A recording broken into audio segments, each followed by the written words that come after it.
Jared Fogle, the former spokesperson for Subway, has been sentenced for his involvement in child pornography and having sex with minors. Now, as part of a plea deal, he has been sentenced to more than 15 years in prison. Let me give you some more context into it. U.S. District Judge Tanya Walton Pratt sentenced former Subway pitchman Jared Fogle to a prison term of more than 15 years Thursday, accepting a plea deal that sees him admit to charges of receiving child pornography and repeatedly having sex with minors. Now, his lawyer made a statement during the trial that I think was an unfortunate statement. He said something along the lines of, well, they weren't children, they were adolescents. Doesn't make it better, but let me continue. Okay. Fogle is also reportedly paying about $1.4 million in total restitution to 14 victims, some of whom live in his home state of Indiana.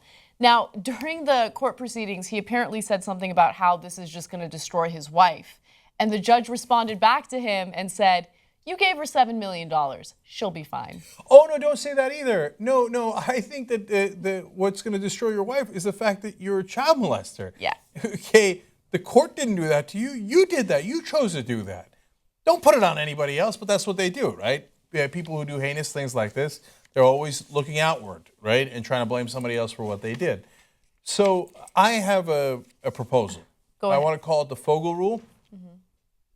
No one should ever go to jail longer for possessing marijuana than Jared Fogle goes to jail for child molestation and child pornography. So we had a short discussion about this during the production meeting, and when I heard that he was going to serve 15 years, I felt like it wasn't long enough because we're so desensitized to prison sentences here in the United States. People get crazy prison sentences for, let's say, their third strike, or if they get caught with possession of marijuana, for instance. There are currently over 3,000 people in the U.S. serving life without the chance of parole for non-violent offenses. Non-violent offenses, okay? So when you hear a sentence like this involving someone who's obviously abusing children, well, then you think that it's not long enough. But in the grand scheme of things, 15 years is a lengthy sentence. He has no chance of parole until he serves at least 13 years, and then he's going to be monitored for the rest of his life.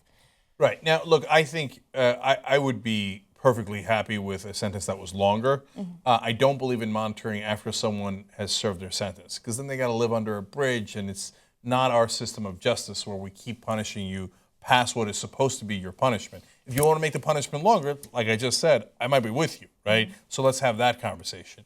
But back to the marijuana point, really for smoking a joint, you're going to give somebody, and there are a lot of people in this country serving a longer sentence than Jared Fogle for molesting all those kids? No, you can't do that, man. You can't do that. We've got to just have some decency and some modicum of justice in this country. I agree. Absolutely.